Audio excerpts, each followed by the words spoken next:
the summer of 1993, no one could have predicted that this one movie franchise would break box office records, set new standards in movie special effects, and captivate audience for nearly 20 years. I'm, of course, referring to the trilogy that is 65 million years in the making, and although the sequels were not as good as they should be, the first one still stands out immensely to everyone else. Hello everybody, I'm MJ Knight, the writer, producer, and a guy who's had far too many Slurpees in his time at the movies, but knows a thing or two about some movies that are good or bad. Along with me, as ever, my partner in crime, the ever-reliable X24 Rider. Hello again, MJ. Good evening. Good evening. Firebird Freak 87, ever frequent asker of the 7 Questions for MJ Knight Q&A series. Greetings, MJ. The ever-passionate Duran Garber. Hi, MJ. Hi, everybody. A member of the Knights of the West Coast and the author of the official Knight Rider Companion, the never-outspoken and ever-talented Nick Nugent. How you doing, everyone? We're good. And introducing, for the very first time, a good friend of mine and someone who's just as talented as me and maybe slightly more eccentric in that department. She's known as Fallopian Fedoria, but most of you will know her as Noom26. Welcome to the panel. Hey, I'm the girl. All right. Okay. Everyone pretty much knows the same shtick as I do with these panels. Ryder, you know, you've been through everything with me in my panels. Your 2 cents on the fact that Jurassic Park is now 18 years old this year. 18 years old. God, I was still in primary school when this movie came out. I was just starting senior school. Yeah, but I was still in elementary. I was like 3. I was 3 years old. I was still in elementary school. I was only 6 when it came out. Am I the I youngest? think I was still at 6. But no, it was. I can still remember the hype from 1993. I mean, Jurassic Park was everywhere. It was on the billboards. It was on the T-shirts. It was on the Happy Meals. Everyone was going dinosaur crazy when this came out. I do remember going to the cinema to see it. You know, it was a tremendous experience because it was doing things with special effects that we'd never seen before.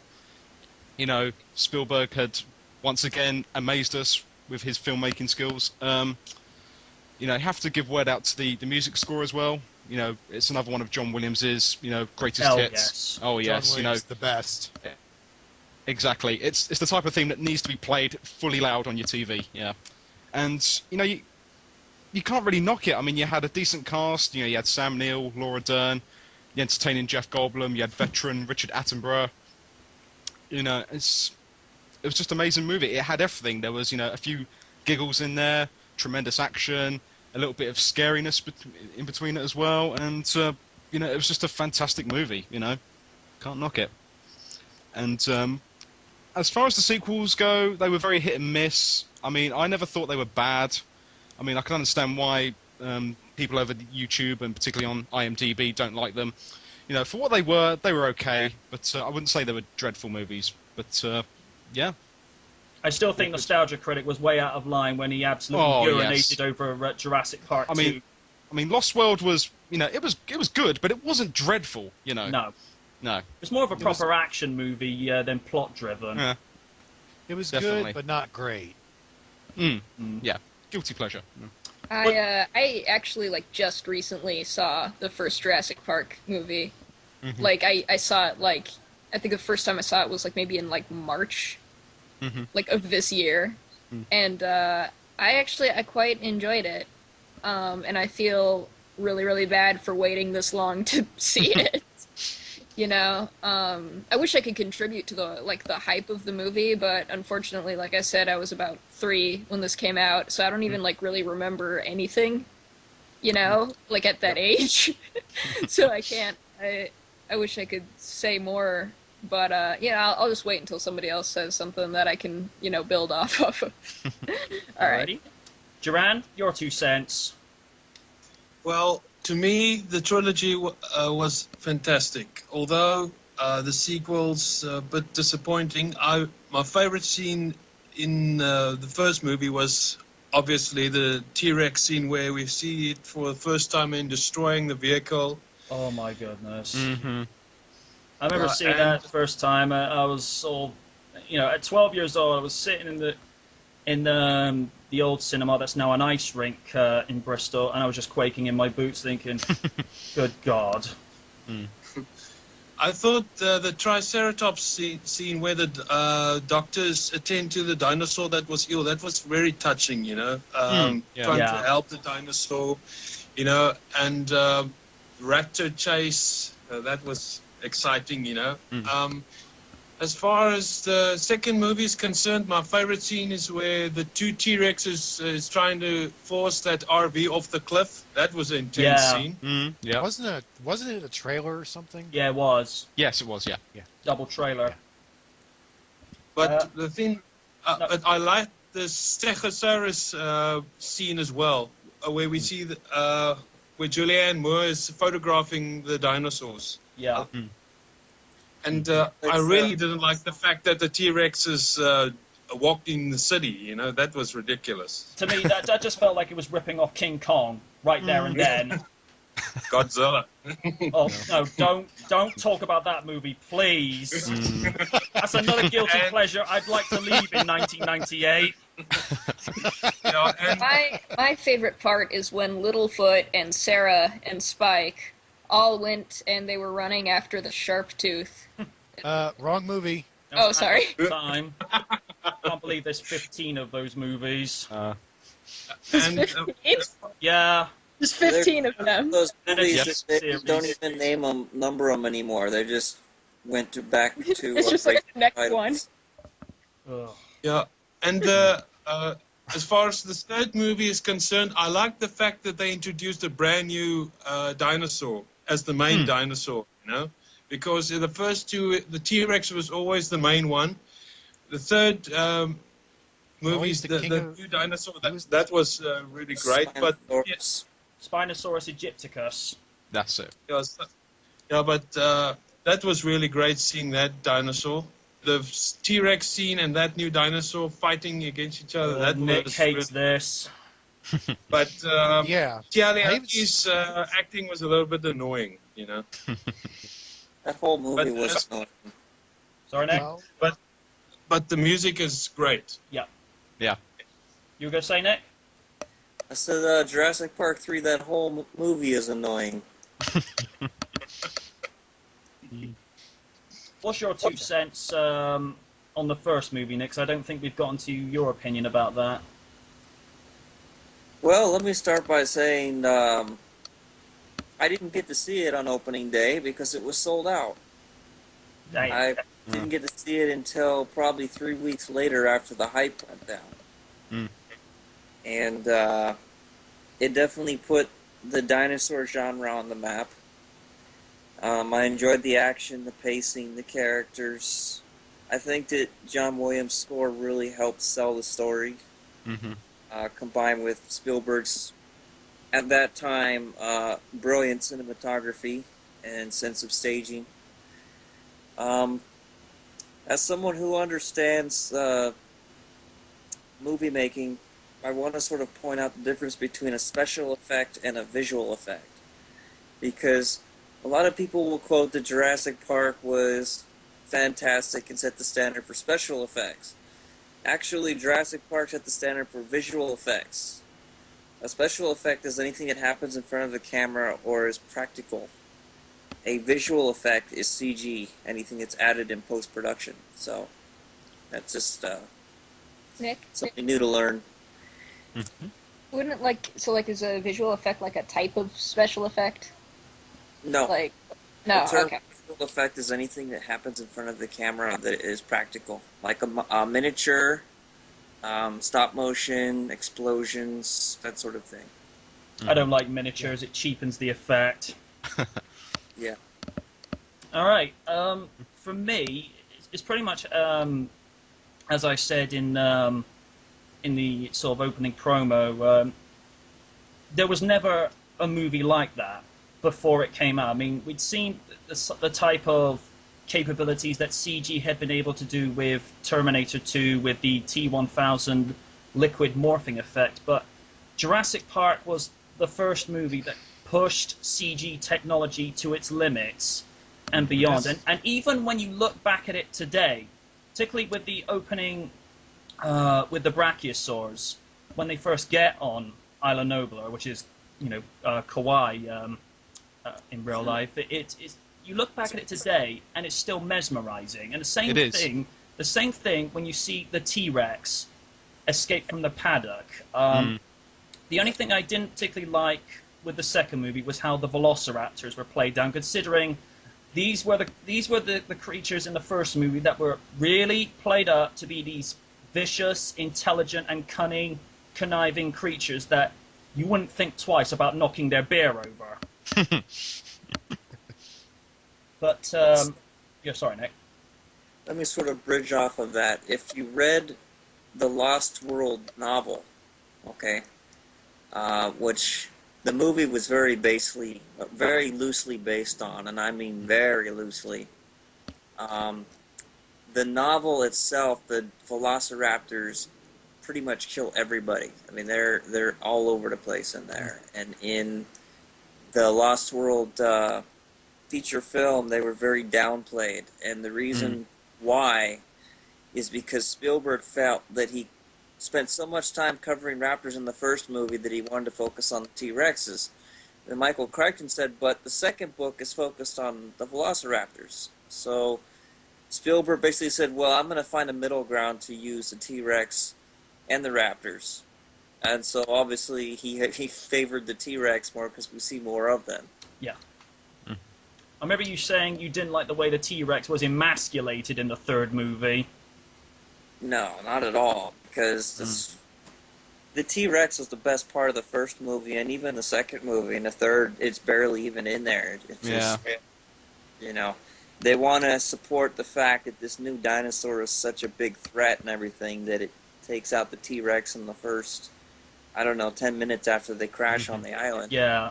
If that had been halfway through the movie, then I would have been okay with that. But the mere fact, as you say, that the T-Rex lost his man card 10 minutes into the flick, I'm like, what the hell? Yeah. Yeah. And then, of course, you get to the second movie, because I think even Spielberg said, even if Crichton had not gone to write the book, he would have loved to have gone to make another one. And to be fair, I think at that point in 97, we were sort of thinking, is there going to be another movie made? Are we going to get to see where this story goes? And I like the idea, because from what I remember, Hammond is not in the second book, because he died.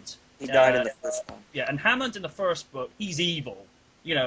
Sort of like, Car second gen evil, but let's not even go there because we've covered that to the point of death now. But the second movie, I like how he's made this transition. It's like, he knows he's messed up, and now he's doing his damnedest to make sure that these things are not discovered, they're left alone. As Malcolm says in the first movie, let life find a way.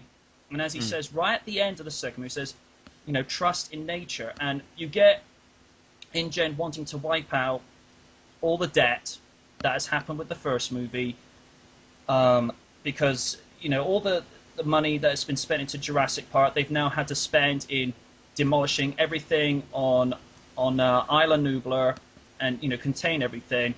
And I like the way that Malcolm says in the second movie, you go to this island to take these dinosaurs, but why didn't you just keep them on the first movie where you still got all the electric fences up and we're essentially wandering into a hornet's nest with no protection on this island? That was the thing that kind of irked me, but it was able to sort of see what more they could do with dinosaurs and the story, because it's, as we said, in the first movie, it was very experimental because they had never done anything like this before. And even after a year or 2 years with CG and movie technology, there are a lot of differences, and improvements that you could see right in the second one, because you saw the T-Rex being a lot more mobile, the raptors being able to do things that they couldn't do in the first movie. And I just like the way that some characters had been changed, because Malcolm, let's not kid ourselves, Malcolm is a douche in the first movie. Let's not dance around that fact. And in the second movie,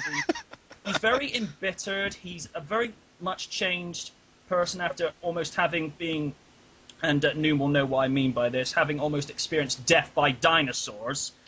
With good reason. Oh yeah. And he doesn't want any of this to happen. And Arliss Howard, who's Peter Ludlow in the second movie, you can sort of understand his sort of reason for why he's going there. But even in the deleted scenes on the DVD, you can sort of see right through it, like, yeah, I hate this guy. He's an asshole. He's what was that? What's that guy's name in SG MJ? The douche. Oh yeah. Oh. Torres? He's the Torres of Lost World. Jurassic Park. No. I don't want to talk about Alex Torres any more than I have to, because even Ryder and Nick hate this asshole. And Nick has actually met Yancey Arias in real life, and he doesn't care for him too much. Oh, he's not playing a character, he's just playing himself. Okay. My favorite character in Jurassic Park is Mr. DNA. Yeah. I did like him. This is my favorite. I thought that there's this one guy I remember from the first, I don't remember their names, I just remember what they look like and what they did, Mm-hmm. There's this one guy in the first movie, he looks a little bit like George Costanza from Seinfeld. Oh wait, no, he doesn't look like that at all. He looks like, he looks like Newman, or I don't know. He's like really, really fat, and he gets eaten, I think. Oh, Wayne Dennis Knight. Nedry. Wayne Wait, Knight. Knight. Yes. Yeah, he was a dick. I Hey, like that guy. That's just the great thing about Wayne Knight. He's such a kind of a chameleon actor. He can make you hate him, make you cheer for him. I mean, in Space Jam, he's kind of sort of in between. He's that sort of comical. He's that comical guy that just does everything wrong. But in Jurassic Park, he really sells it of playing a bad guy that's only out for money. Even when you see those opening scenes in Costa Rica, you just look and it's like He's just all indulgent and all his right, yeah. He's just greedy. Yeah, I mean, I have to say, that scene where he gets killed by that dinosaur and it gets into the car with him, that still gives me, I just don't like it. It freaked me out in the cinema, and I still don't like it today. Acid dinosaurs with the collars on them, freaking out. Dilophosaurus, two-crested lizard. It's a horrible. I just don't like it. I've been on the ride, right? Like the Jurassic Park ride, at Universal Studios or whatever. Yeah. And I've been on it, and I mean, I've actually been on the ride before I went on, before I saw the movie, and they spit water at you, and now in hindsight, I'm like, oh wait, that's supposed to be acid. like everybody on this ride should be blind. Yep. The thing that Go ahead, MJ. The thing that always kind of gave me goosebumps, even seeing all three movies, and even to this day, is that one segment where you've got Sam Neill and Ariana Richards in front of the overturned Range Rover, and you just knowing that the T-Rex can only see them if they move, and knowing that there's this 9-ton 40-foot long, 20-foot high animal that could eat 1,000 pounds in a sitting, and you're standing right in front of him and he can't see you.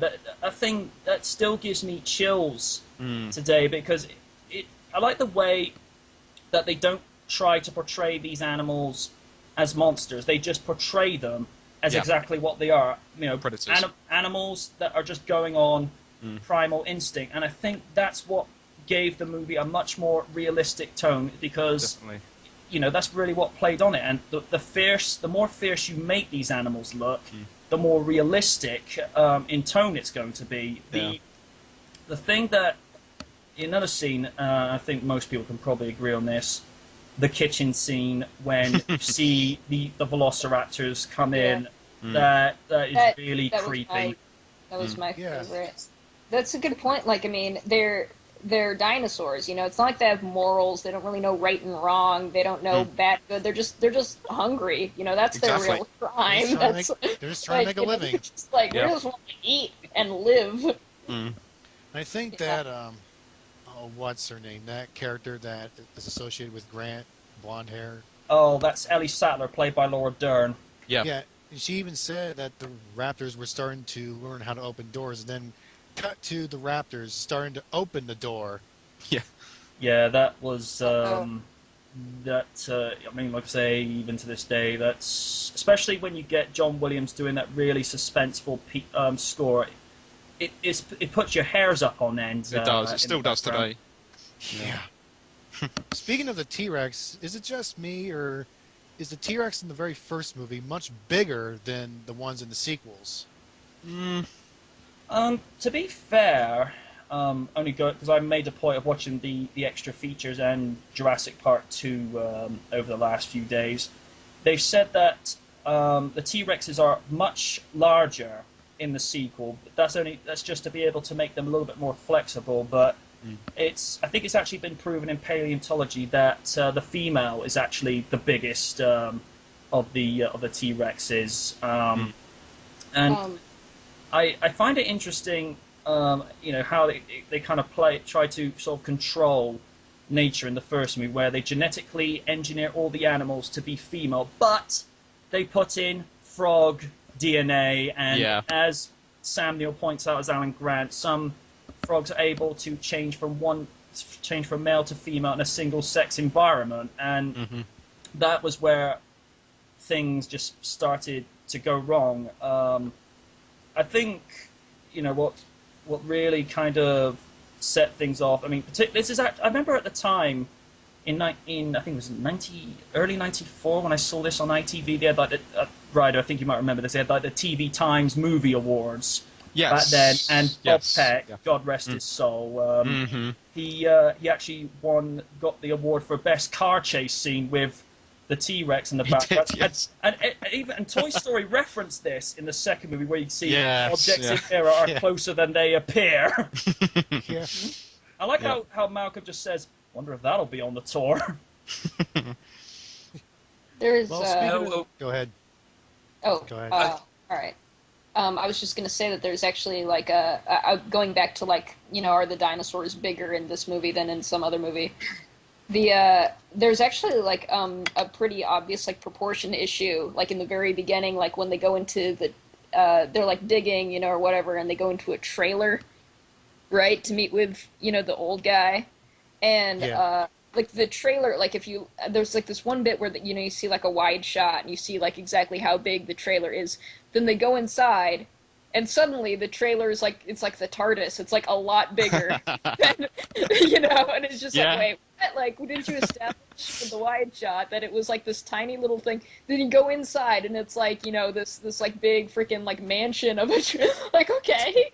That's a good way of putting it. Yeah, spot on. Yeah. You know what? A scene that was really nice for me is where Dr. Grant and the kids are sleeping in the tree, and then this herbivore comes and eats of the plants. I did like that scene. Yeah, and then the herbivore was sick, and then and she shits all her guts all over the girl. Then Timmy says, "God bless you." I mean, that's what I liked about it. It wasn't just all shocks and excitement. There were some nice bits. There were some touching bits and a bit of comedy to it. It's always good to have that comic relief. It's similar to when you see Julianne Moore in the second movie, just reaching out and just petting this little baby stegosaur. Before we had that scene where the Nikon camera just starts rewinding itself, and that of course in turn sets the baby off and sets the mama off, and the stegosaurs go crazy. I wasn't particularly too sure about the Kelly character angle, bringing her onto the island, because I felt in some odd way that kind of complicated things, and it just made things a little bit more awkward for Malcolm's character, because now he's having to look over his shoulder, just to see, just to make sure she's all right. And the thing that it's just after they got the baby Rex into the trailer. And then he goes like, I've heard about this story, so, oh no, we're in a completely different situation, and you just, for a split second it's silent, and then you hear the Tyrannosaurus roar in the background, and everyone's like, Oh crap! And then Goldblum says that Mama's very angry. I mean, and the thing that would have made it a little probably that they didn't do, which was kind of a good thing, you didn't hear the footsteps of them coming. All you saw was the Mercedes Jeep being rolled over, and then very quietly you just see the father's head poking into the windows, and then the mother's head poking in. Actually, that was MJ, creepy. MJ, I think that just shortly after the Mercedes toppled over, you could just hear a really loud thump, which probably indicates the footsteps. Oh yeah. And then we actually have them looking out the window, and then out the other window, you see the T-Rex head poking in. Yeah. Raptors scene in MJ in Lost World where they chasing the guys in the field, that was pretty scary. I remember. Yeah. I remember at the time watching this over in Western Supermare. I can't remember exactly what month, which is kind of ironic since I remember most stuff that people forget. It's just when you see the raptor's heads rise out of the grass, just very, very slyly, very slowly, with the tails wagging. I thought, oh no, the head count for casualties just about to go up, and you see Malcolm and company running through, and then you just hear that raptor snarl in the background. Of course, to the Nick Van Owen character, Sarah and Kelly, they're looking at him thinking, what's setting you off? And it's just like, I know this too well. Let's go. Yeah.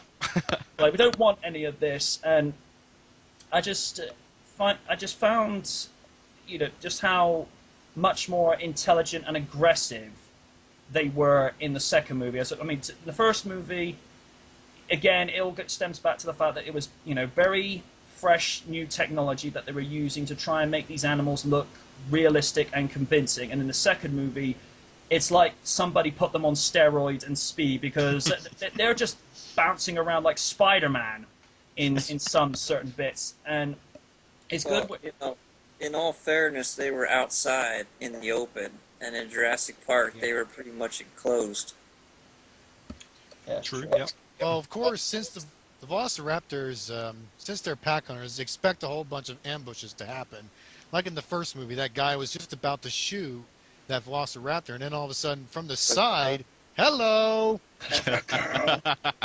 I got to give a lot of credit to the late Bob Peck, because he really is able to convey not really any resentment or ill will. He's just very cautious about these animals. And if I'm wrong with this bit of information, but I remember reading that he died in '99 from cancer, and he had been suffering with it since '93. And I thought, wait, was he actually going through therapy whilst filming this movie? And you wouldn't know it. Yeah. Looking at him, I don't know if they really had it down to a T in '93. Did they? Like the whole chemotherapy thing? Like, was that even I don't think it's around? as fast as it was back then. Yeah. Speaking of the whole awareness, I think his character has been aware, because you see in the beginning of the movie, right when it starts, you see him, he's just standing there. He's leading these other people. Yeah. They're bringing in this really, really aggressive Velociraptor, and probably the most aggressive out of all of them. Yeah. He's being very cautious, and he's telling them what to do. Then all of a sudden something goes wrong, and he's just telling them to shoot it. Just shoot the raptor. I remember them saying that they bred 8 originally, and then she came in and killed all the others except 2 of them. And I like this angle where they've got primate intelligence, even problem-solving intelligence. They're always looking to solve problems, and as we see in the third movie, they set a trap. From the facts that we know, Velociraptors are pretty intelligent. Of course. Very. Of course, that's a no-duh moment. Moving on. What I like with what they had done in the third movie, because with every updating or discovery that they get in the paleontological world, I think I said that right. They always incorporate these little facts into the movie, particularly when you get really renowned dinosaur experts like Jack Horner supervising certain things that he says should be in the movie and certain things that should not be. I like the idea that raptors could speak to each other and coordinate attack patterns, and now we know that some dinosaurs had feathers. But I like what they do. They're able to make you look at the Velociraptor and still recognize it, but then notice these really subtle changes that they put in. And I think, go ahead. I think with Jurassic Park 3, I mean, for me, it's a guilty pleasure. I mean, it's not as good as the first movie. It doesn't quite have the same type of action as the second movie, and it all comes down to the fact that, all right, we've done scenarios A, so that worked. Scenario B, we're able to pull that off. What can we do that still makes it fresh, but at the same time make it believable, and for people to look and enjoy and think, yeah, I like that. That works. And the fact that they brought Sam Neill back, because I don't think if they had brought him into the second movie, it would have made it any better or any worse. Fortunately, that when he got the original script, he wouldn't do it. But as soon as they improved the script, he looks at it and says, yeah, you know what, I'll do this now. And having him on board, it really gave the movie depth and character. I think, though, and I mean this in no disrespect to Joe Johnston, it should have been Spielberg to direct that movie. I'm not saying for one second Joe Johnston can't direct, because he directed Captain America, for crying out loud, which was a decent movie. But I think the reason that Spielberg couldn't do number 3 because he was doing another movie at that time. Yeah, he was the executive producer. He was on producer, yeah. But, no, I think Sam Neill being in number 3 was. I mean, if he wasn't in it, I don't think the movie would have worked. He was the saving grace for it. Yeah. Speaking of movie number 3, I think a friend told me this about a few hours ago. He said that the Spinosaurus, it didn't really have the claws or maybe the big long snout of as the actual Spinosaurus in real life. Because remember that line from the third movie? That guy says baryonyx, and Grant says, "Not with that sail." Yeah. Because I'm not really sure if this is. And correct me if I'm wrong. Doesn't the Spinosaurus have different claws or arms and a different long snout? Because the sail, I know they did have it, and I know it's bigger than a T-Rex, but it's not nearly as fierce as I'm not really sure if it's that fierce because it hunted fish. Baryonyx, it would have made more sense if it was a baryonyx, but I'm not sure. Trouble is, you're always going to get people that are nitpicking over. But here's and I actually. Oh, go ahead. Wait, can I? Go ahead. Okay. Well, I mean, like MJ said a while back, they discovered this like dinosaur fossil back in I guess it's 2004, and it had like these little ridges on it that showed like, hey, maybe dinosaurs had feathers, right? But I mean, if they suddenly made a Jurassic Park movie, right, and made the dinosaurs have feathers, I'm sorry, but that it seems like it would be a lot less badass. It would be a little. You mean it'd be a little silly, so right? It doesn't have to be perfectly accurate because, quite frankly, dinosaurs with feathers kind of suck, and aren't really as vicious as the more reptilian sort of. Yeah, I also heard recently that dinosaurs may be warm-blooded instead of cold-blooded. I think that only really applies to really small dinosaurs, because velociraptors in all three movies, in actuality, they are nowhere near as tall as they suggested. They're more like about mid-waist height, about 3 feet. Yeah, but the thing is, this is a movie, so they're not going to stick to, normal things. They're going to exaggerate the dinosaurs to make them a lot more vicious and a lot more, they want to rivet the audience as much as they can, so they're not going to stick to the facts. They're not going to give anybody feathers. They're going to... They're gonna their motivation isn't to be scientifically accurate. Their motivation is to freak everybody out and make the audience remember this movie. Mm-hmm. Yeah. Yep. I was gonna say about the special effects. This actually helped to push George Lucas to make his special edition Star Wars trilogy in No, wait, are these '97. special effects or visual effects? Visual effects. You Okay. know, the CG effects. My bad. Somebody's learning. The But Padawan is imagine, learning from the Jedi Master. imagine imagine how the effects would be like if this movie was made 10 years prior. Imagine how they get the T-Rex to work and all the other dinosaurs. I think if Jurassic Park had been made in the 80s, I don't know. You have to get like Well, they what tried like, to make the Harryhausen T-Rexes to like motion sculpt a originally. dinosaur and They stop. probably had to use the mechanics from the Rancor from Return of the Jedi because I heard they originally tried to get that Oh, as a yeah. man in a suit, but it didn't work. So they had this. Yeah, that's This correct. puppet. Yeah. Imagine if they tried to make that as the T-Rex, just simply use the mechanics from the Rancor. If this movie was released in 1983 instead of 1993, you know what would have been really, really difficult and the pain in the ass at the time? It Which would have is been. It probably- would have been like the Godzilla movies with the guy in the rubber suit. I mean, that just would not have been convincing. No, I mean, it wouldn't have been. With Godzilla, you can get away with something like that because it's meant to be, done in that style. But with Jurassic Park, because it was meant to be realistic and as fierce and ferocious as they could make them, I think they waited. They released that movie at the right time because Yeah. technology had caught up enough to be able to pull it off visually and in the motion case. And the only thing that hasn't really improved over the years is the writing, because Nick and I have a sort of similar agreement that people get to focus far too much on visual effects as opposed to the actual writing. And I think when you've got less money to work with, you focus on the story more. But when you've got Exactly. tons of money, people are not focusing so much on the story; they're focusing more on the actual visual effects. On That's the for sure, yeah. Go on ahead. the writing, it's important to point out that Michael Crichton received writing credits for the first movie because he was heavily involved with it. Michael The second Crichton, we'll movie, miss you. he wasn't too happy with where they were going with it, and it deviated so far from his book in a lot of ways. Yeah, I actually remember. He wasn't comfortable with Go ahead. Sorry. being credited.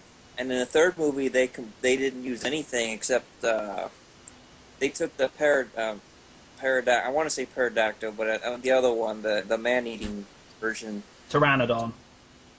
pteranodon scenes from the first Jurassic Park book, and they took it and they basically threw it in the aviary for the third movie.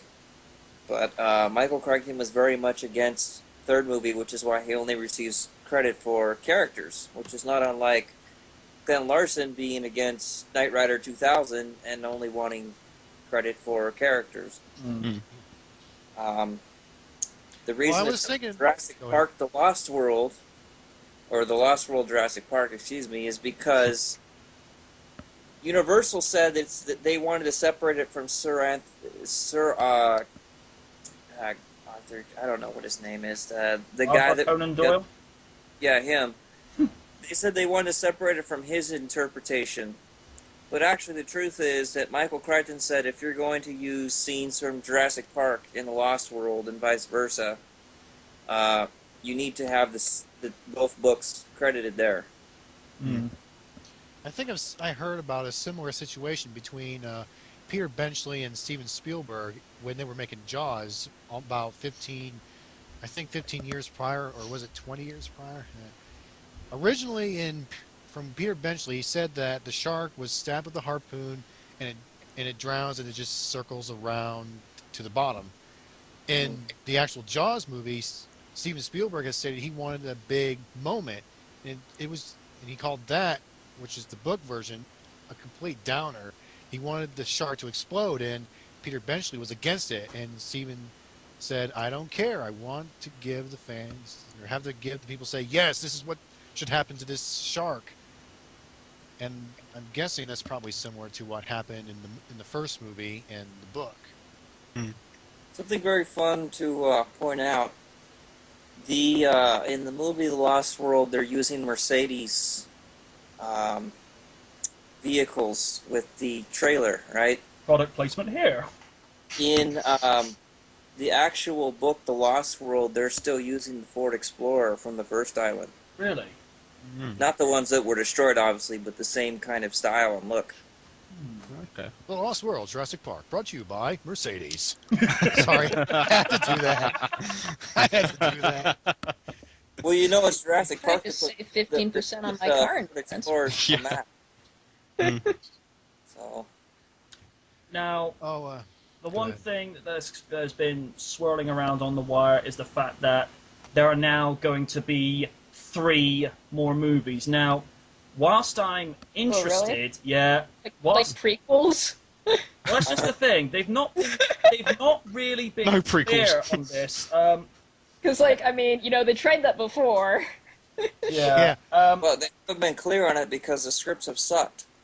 They've gone through like 4 different script ideas, and they can't decide on what they're gonna do.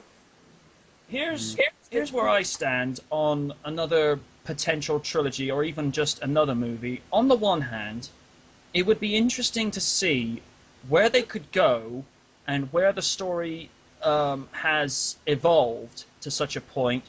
But on the other hand, do we really want to see something that we've seen so many times before with Jurassic Park? Because we've done the whole accident, or the genesis of the idea of Jurassic Park, where they wanted to make it a theme park where dinosaurs are living and breathing again and people can see them. We've done the second movie where something has evolved, and the third movie where things have been covered up. Some ideas I've heard for the fourth movie is that they would take an idea from the first movie and tweak it, whereby there's a disease that's actually spreading around from the dinosaurs and could possibly pass on to humans and possibly make us extinct, therefore going to the idea that we need to wipe them out again in order to stop this. The other idea is they would expand on the ending of Jurassic Park 2 again, where they're running through the streets, and I'm like, no, we've done this bullshit before, we didn't care for it the first time round. And the other idea I've been hearing is that you would have security guard hybrids that were mixed with dinosaur and human DNA, which I thought, okay, this is getting far too sci-fi for my liking. That's not gonna work. I don't know. I Bestiality, have do not some want, ideas do not want. that they haven't done, like they haven't touched on. Like, I mean, what's the name of, like, the old guy who, like, runs the park in the first movie? That was John Richard Hammond. Hammond. John Hammond. I forget his name. Okay, but that guy. All right, they make a movie where that guy is a kid, and he gets all his ideas, and they try to turn him to the dark side. And it's like The only other gets married to Padme in secret. the only and other there's All.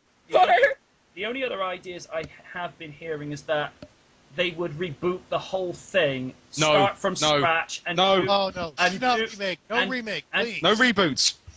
the No only, reboots! No I- remakes! yeah, Nothing. I know. But the other way they would do it is they would play it darker than No. the first movie. And Oh no! Like, No, Just no. a Not the whole dark dark knight, thing. I mean, Now, there is one possibility they could go with, okay? right? Sure. If they want to keep it, because Michael Crichton passed away, so there ain't going to be any more Jurassic Park novels. No, sadly. And that is, if you read the Lost World novel, it goes into the idea that Dodgson, who hired Nedry in the first movie to steal the dinosaur embryos with the famous Barbasol embryo, I love that. actually, he's the one who went back to the quote-unquote Site B with a small team in order to steal dinosaur eggs. Because if he couldn't get the embryos, he wanted to go after the eggs. Anyway, he dies at the end of that, but he's working for a company called Biosyn. And Biosyn has not been introduced in Jurassic Park, but that was the rival company that was trying to steal the secrets from InGen. Okay. So they could try to go that route and maybe explain that Biosyn's trying to build another Jurassic Park somewhere else. I think that could work. Possibly. I mean, that could work, but that's one aspect that they left open that they could play with. But I honestly don't think that Universal or Hollywood's intelligent enough to go that route. I think they'll just try to make something up and make it fit. No like they comment usually on that do. one. Yeah, they don't Yeah, care so- about They don't care about quality or originality. You know, or keeping in line with the novels. But one funny thing that you might like to know about is that, who's the guy that, man, I hate names. Stark, I think. Yeah, Dieter Stark. The guy that gets killed by the compies in the forest. Oh yeah, that's Dietmar. Uh, Dieter Stark, right? Is Yeah. that right? Yeah. His death is actually how Hammond dies in Jurassic Park. Oh really? Oh yeah. Hammond Yes. gets killed by... Ah. So that was a I nod. hated those compies in the second movie. Yeah, so that was a nod to that. And so there are certain things that were taken from the first novel and put in the second movie, and so on and so forth. So I think that in terms of a sequel, the one problem they're going to run into is that with this Terra Nova thing going on television, dinosaurs, in terms of being special and unique, I mean, that aspect of them is extinct. You know, it's very hard to surprise modern day audience. They went with the 3D aspect of it, and they really pushed the 3D and got the Avatar level 3D in there with the dinosaurs. Then you might have something, but you really have to have a strong script. Definitely. Yeah, I think I was talking about this. I was talking about this before we started recording. A lot of the reason why the CG when the first movie was released, the reason why it was successful was because it was brand new, it was fresh. Yes. And it was, even though it was a test, all they did was just simply make the effects, cross their fingers, and hope it worked, and it did. It was fresh. It was new. It was also used for the T-1000 about a couple years earlier, and it worked. And nowadays, it's been overused so much, it's not impressive anymore. I think that's why some people are getting sick and tired of CG nowadays. Yeah. As far as I'm concerned, getting more movies out with regard to Jurassic Park, Hollywood is just running out of ideas, you know? That's what I think. Yeah, for me personally, it should just be left alone.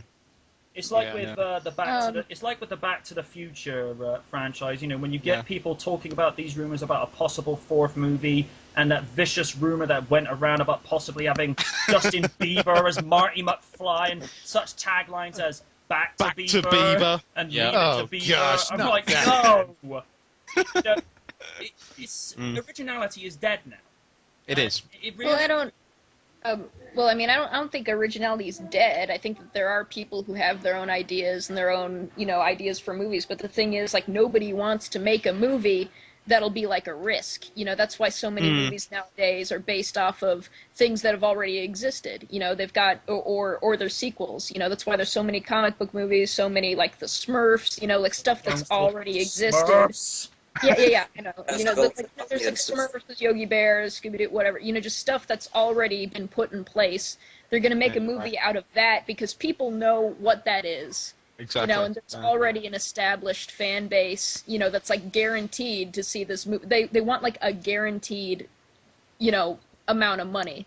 And if somebody has their own original idea, like chances are, perhaps nobody will see it, like, oh no, so they don't want to take it's going a to be risk. so much harder to get off the ground, wouldn't it? Yeah, and I think a good reason why, like, Inception made so much money, that was like an original idea, that was like fresh, but it's just like, I think people saw it because they knew that Christopher Nolan was the Batman guy, and what's Batman? Batman's a pre-existing, idea, right? So I don't know.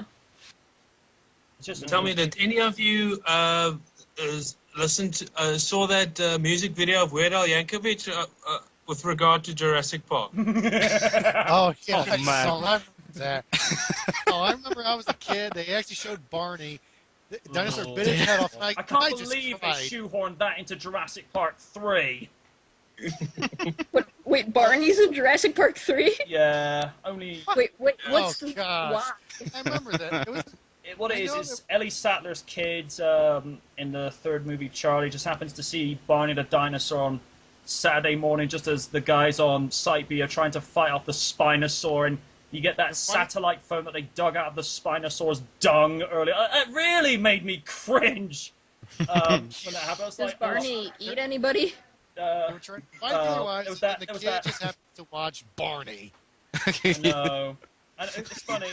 There's that, I know not to get too tasteless, but there's that one line from the first movie that I think loads of people have quoted in memes, other jokes and videos, is where you just get Jeff Goldblum takes his glasses off and just goes, "That is one big pile of shit." Yeah, that got a big laugh back in the day. Hey, Yeah. MJ, just a side question. Has Random ever used that joke lately? No idea, dude. No idea. Okay. What? And you get the type of other merchandise that Jurassic Park went off into. I mean, it's been done so many times with video games. I think one of the best video games they ever put out of Jurassic Park was the Lost World Jurassic Park video game in late 1997, which it was sort of loosely based off the movie, but you just get to play as all these different other characters from the movie, and that was one that was really a guaranteed seller. And of course, any of you that have ever played the arcade game by Sega around the same time, that Lost World Jurassic Park first-person shooter. I mean, I don't know whether they've still got it in some arcades. I remember it's really a good game. I'd be surprised it's not a virtual ROM of it on the internet somewhere. But that was Actually, I know someone who has played it and has the ROM, and I've seen him play it. It is really decent. I mean, even for '97 graphics,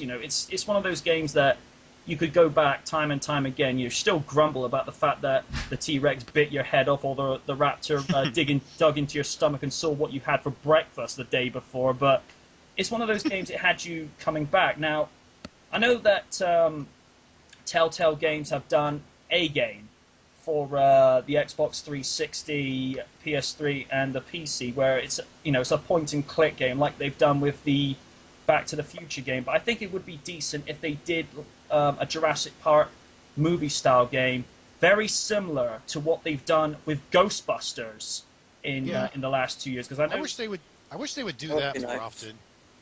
You gonna say, Nick? Fortunately, the Jurassic Park games were abysmal failure on all the systems. So they're very afraid to try and open it up to video games again. Yeah, because I do remember the Angry Video Game Nerd just recently did Spielberg video games, and there were quite a lot of Jurassic Park ones in there that weren't really all that. Yeah. They did one out for the Sega CD around about '93. Yes. I think it was actually one of the few games besides. I never played it, but yeah, I remember. Yeah. I remember someone saying it was one of the few games besides Sonic CD that actually did well back then. But CD games were very experimental around '93, '94. It's only definitely. when The machine kept breaking. I think it was I only. never owned one. I think I it had a was. CD. It didn't last much more than a month. Really? Which were notorious for breaking. Oh, dear. Saturn wasn't that much better, from what I understood. Well, the first Less said about the Jurassic Saturn, the better. Park interactive movie game was on a system called 3DO before it reached Sega CD. Really? Wow. I didn't know that. It was a terrible game. Nice graphics, but it was just awful. It was like playing Dragon's Lair without the cool animation. Oh, really? I've said before, and I'll say it again. Good graphics don't make a good game. That's very true. Yeah. I mean, look at Chef's Love Shack that they had on the PS1 and the Dreamcast. That wasn't graphically it wasn't great, but you always got your replay value out of it.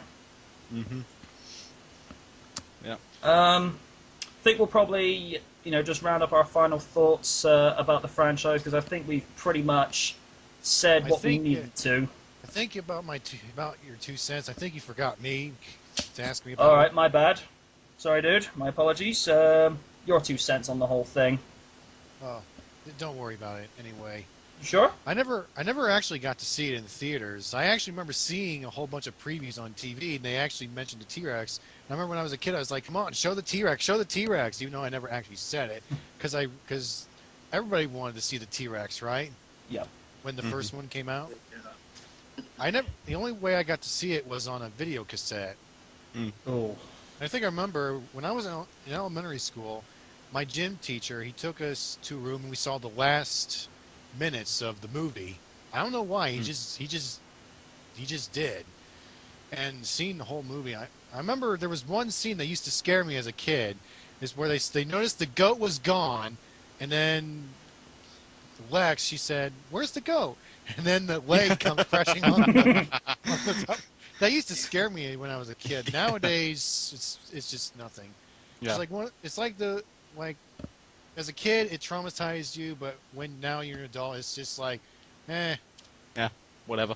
The bit that made me laugh about that particular scene as well is when you see Donald Gennaro just running for the men's room, and you get Grant and Malcolm. Where's he going? You gotta go. You gotta go. And of course, you see Malcolm minutes later running away from the T-Rex, and Gennaro's in the perfect place. So we thought at the time, and then Malcolm's protected by being covered over, and the Rex. I remember originally thinking, this is just how I remember it. The T-Rex just sees Gennaro sat on the throne. He's like, huh? It's like, what the hell? I thought it was expressions like, ooh, free food. In that same scene, I don't know why this makes me laugh. It's when the Rex is overturning the Jeep. Grant's watching in horror. For whatever reason, Malcolm's side of the windscreen is steamed up, and he's wiping it down. I'm like, I don't know why, but that seems funny to me. Well, what's so great for me, sorry, Derek, is that when the T-Rex returns to the destroyed vehicle, then he punches steps his foot into the mud. Then you can see the mud moving. That was so great. Mm. Oh yeah. The dinosaurs were mostly animatronics and, of course, the experimental CG. And I don't know how hard it was to actually get the dinosaurs to be as realistic as they appear on screen at that time. Nowadays, it's easy, even with animatronics. Yeah. But back then, it was probably just a chore just to even get it to look realistic. And I was about to say, if it was released in 1983, imagine how difficult that shot with the Brachiosaur getting on his hind legs and actually grabbing leaves from the branch and landing with that. That would have been so painful to do. It would have been a pain in the ass in 1982 or 3 when they were making it. Yeah. And of course, nowadays it's a piece of cake. Yeah.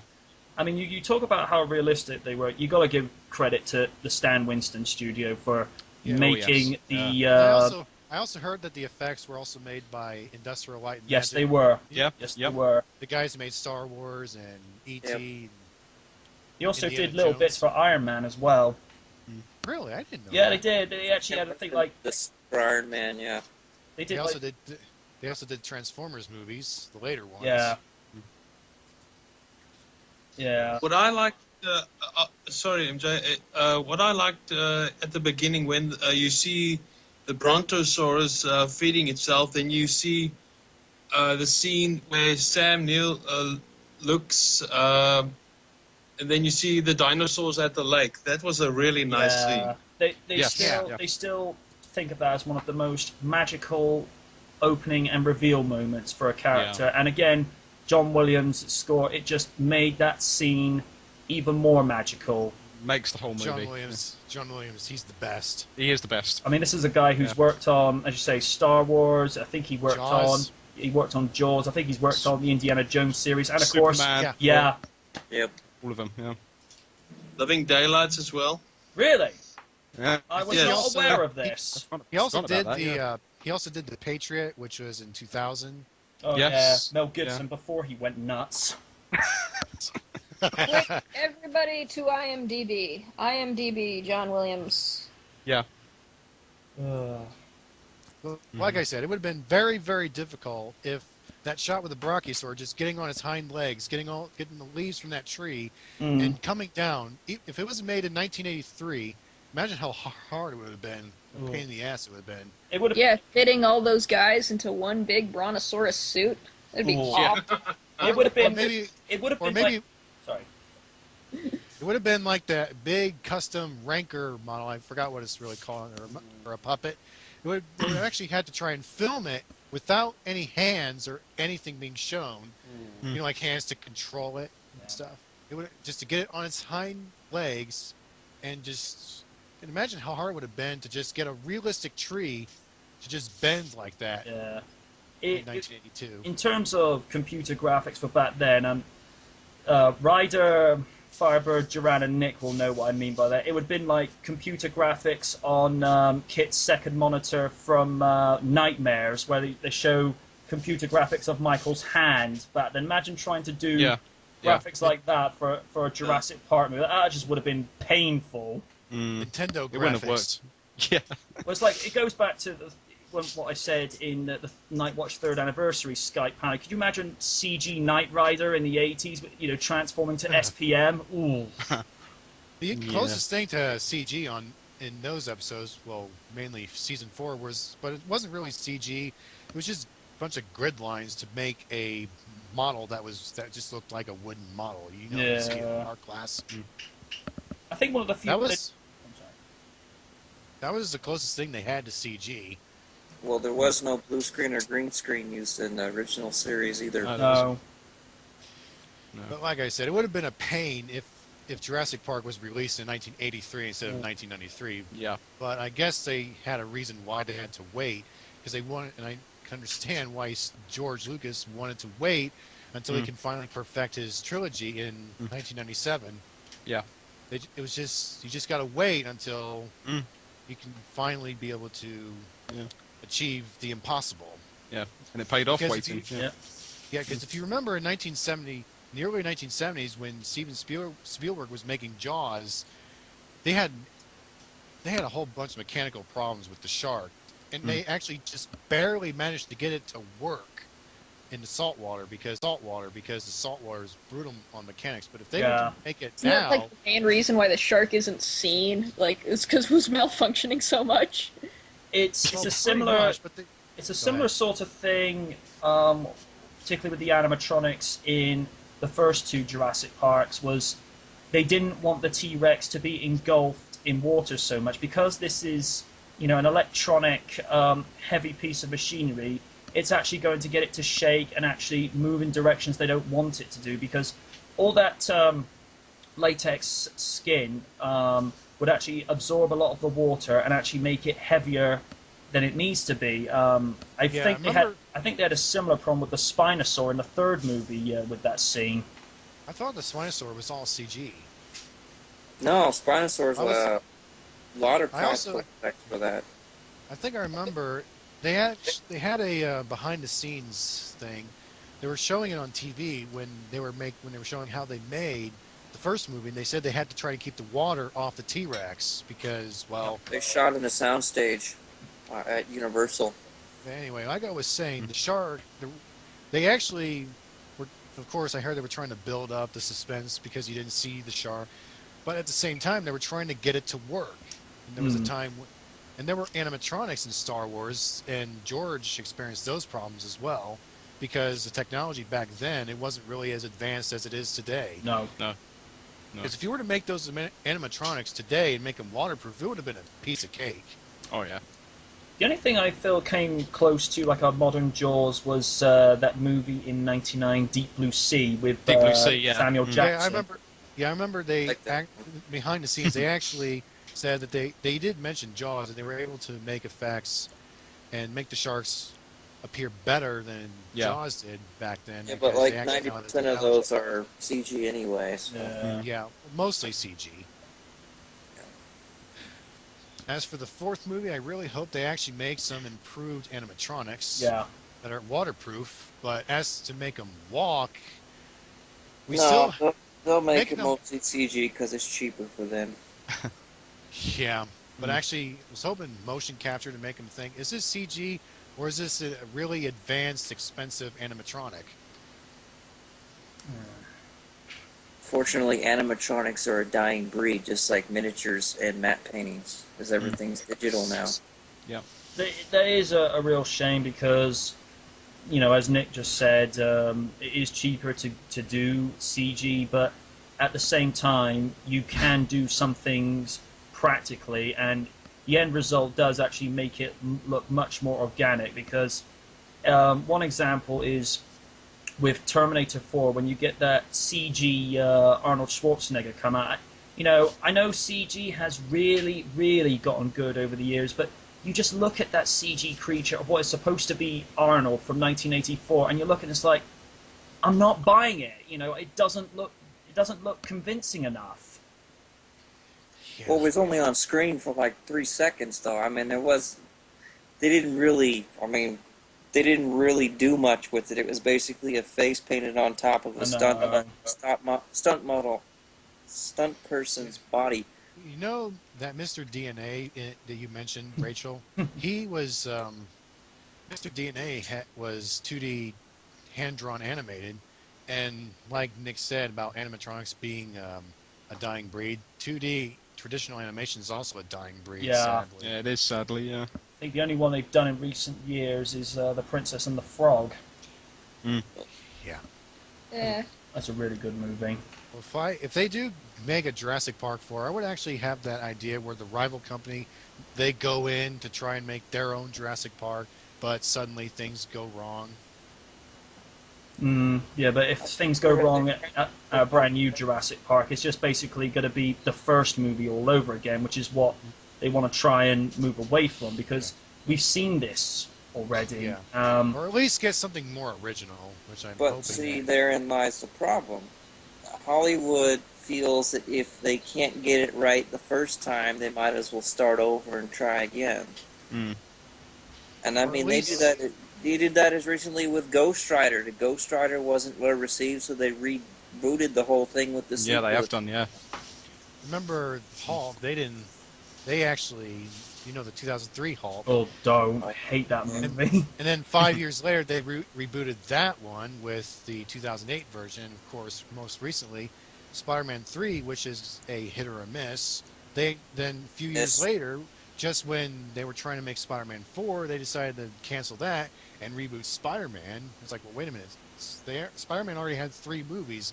Why do we need to reboot it again? Well, the reason for that is that the more and more Sony and Columbia Pictures keep making the movies, the longer they get to hold on to the franchise rights, because the moment they stop, it all goes under Disney.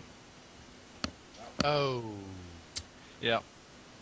I don't know if any of you heard this, but did you know that Marvel is changing the main character of Spider-Man into a colored guy now?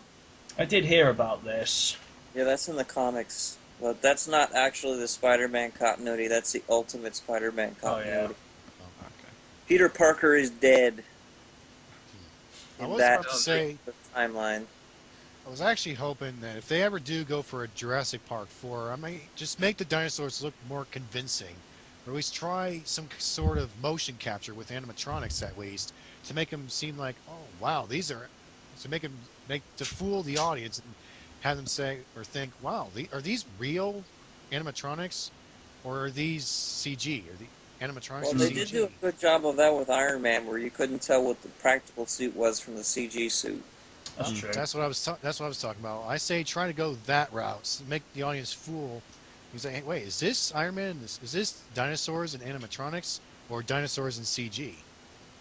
Because I noticed in one particular scene in Jurassic Park 3 where you see the raptors confront Grant and the Kirbys.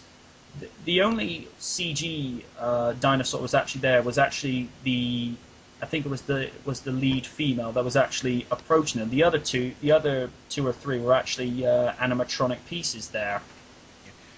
Speaking of the third movie, I think there was actually one funny moment where Grant was sleeping. He wakes up. There's nobody around. He turns and sees the raptor, and it seems to talk to him. It says, "Wake up."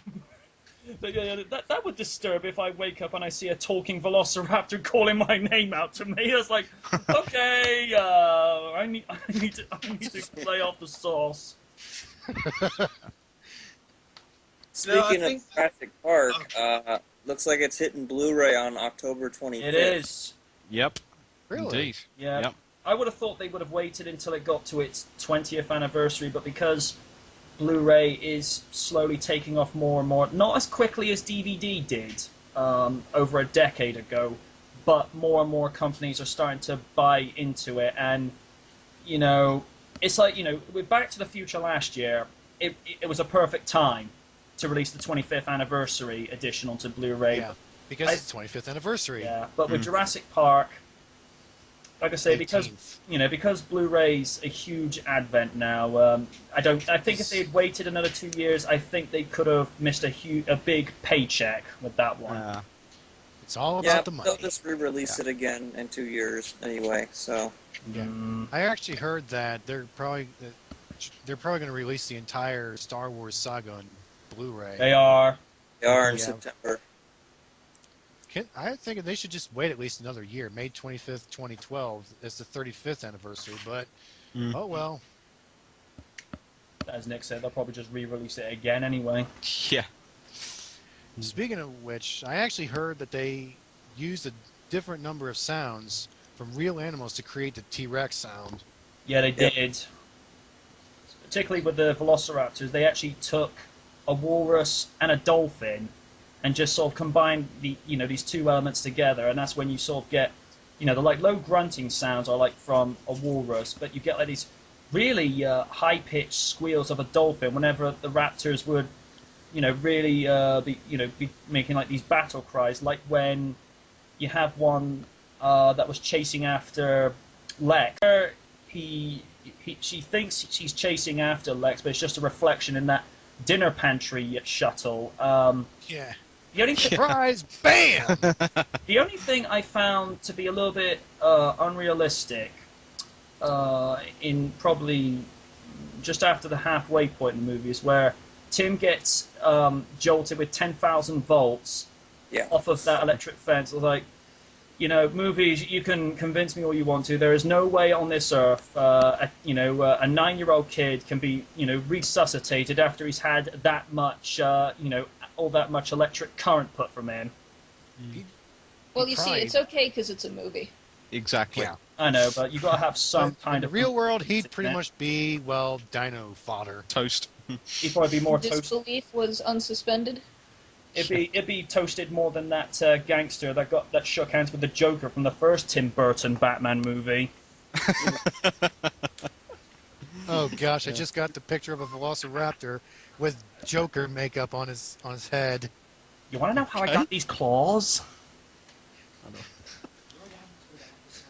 Now, I Random. think I had a the field only day with real contribution with regard to dinosaurs in the 80s was the Dinobots from Transformers G1. Oh, Yeah. I don't know. The Land Before Time was pretty great. first movie, Yeah, sorry. until the sequels came along. and then the TV series. Oh gosh, Dude, I heard all about of that. the Land Before Times were amazing. I don't even care what anybody First says. First one was Littlefoot. great, but But the first one was pretty good. But it's when Oh, they I'm sorry, I started can't say it singing. with a straight face. The first one was pretty good, but when they started singing the sequels, Yeah. I didn't even. I I never think knew there there was- was a TV.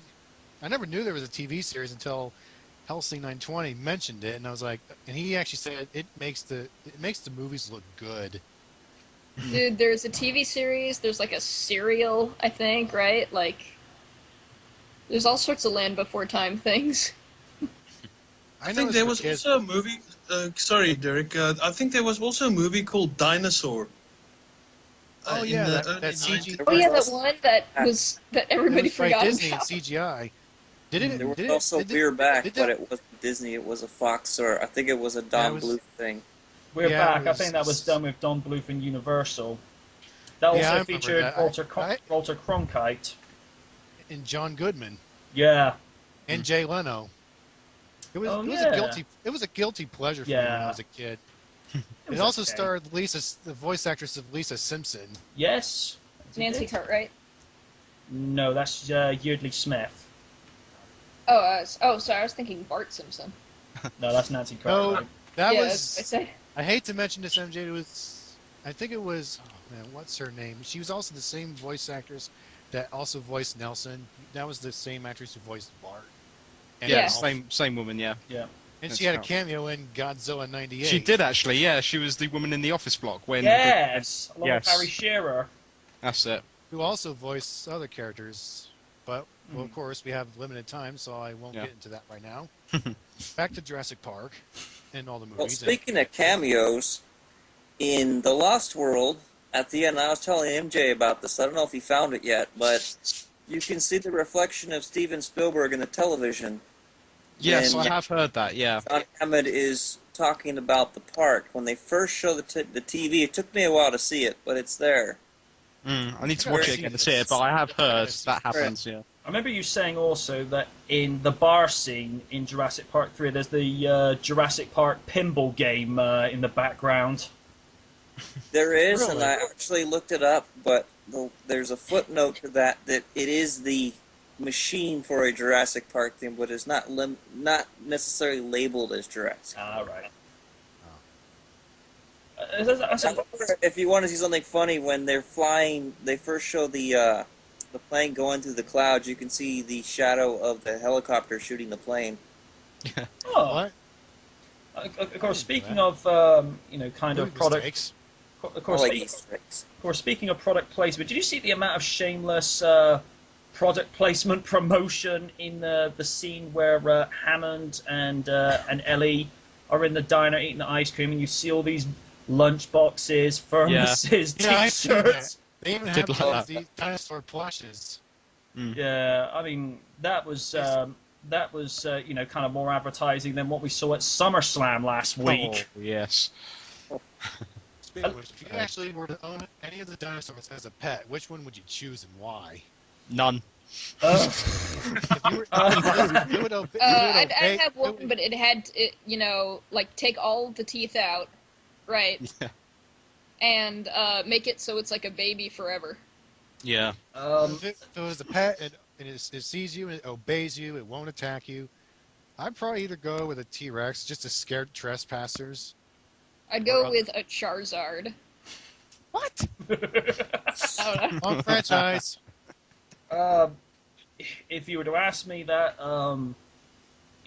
15 years ago, I would have said a T-Rex or a Raptor, but even today, I probably would have had a small one. But knowing how vicious those little compy bastards are, no thanks. Especially what they did to blooming Dieter Stark in the Sort second of want movie. to have like Well, a list he of sort of had dinosaurs it coming with all when their he shocked that statistics one with next the to it. Yeah. Note to self: if you ever see a whole bunch of groups, make sure you carry an AK-47 Or a Yeah. Pokeball. or at least a flamethrower. Dude, my Charizard knows flamethrower. On franchise. And I'm sorry, I'm.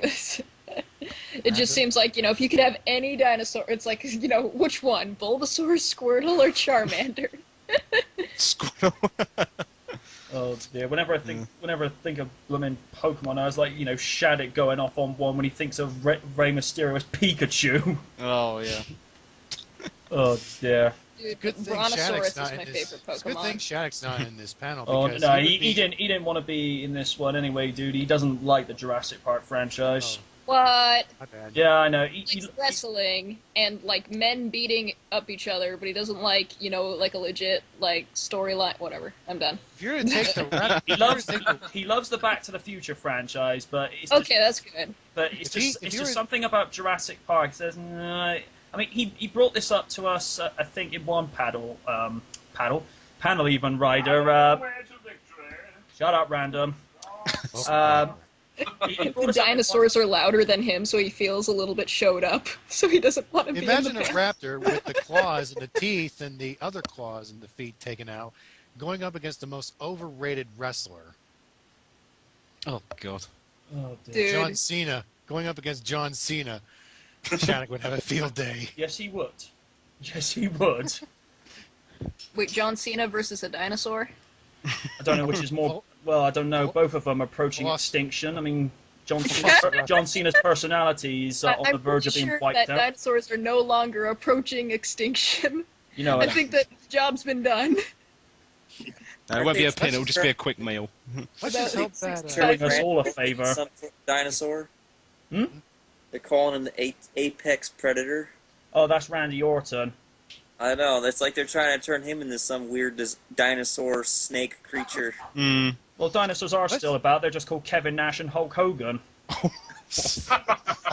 No comment. Let's just hope that John Cena does not appear in Jurassic Park 4 or any of the future Jurassic Park movies. Assuming that even they in will a suit. exist. Never say never. Even as an extra. No way, no how. They'll just ruin it for us. Well, if Triple H can appear as a vampire in Blade, then That's yeah. true. Alright, guys, I think... And The Rock shows up in G.I. Joe 2. Oh, Uh-oh. I don't know about that one. Alright, guys, I think we'll call it time here. I think we've pretty much said what we needed to, and this has gone on longer than I had intended. But then again, it's me. I talk bullshit for the universe, so yeah. Yeah. With you around, it's always a blast. Oh, thank you. Appreciate No that. problem. Okay, everybody. This has been the Jurassic Park Skype panel, the first one under special features with, as ever, my partner in crime, the reliable X24 rider. Thanks again, MJ. Thank you, everyone. All right. The ever loyal Firebird Freak 87. Thank you. It's been a blast to be here. The undisputed, passionate Duran Garber. Thank you, MJ. It's always great to be here. Likewise. The undisputed of knowledge of Knight Rider, Star Wars, and movie universe extraordinaire, Nick Nugent. That's me. Thanks. Great being here. And the debuting Noom 26, who we've all had a very good time with your company this evening, miss. Oh, I feel so loved. I enjoyed being here. Until next time, guys, MJ Knight signing off from Special Features.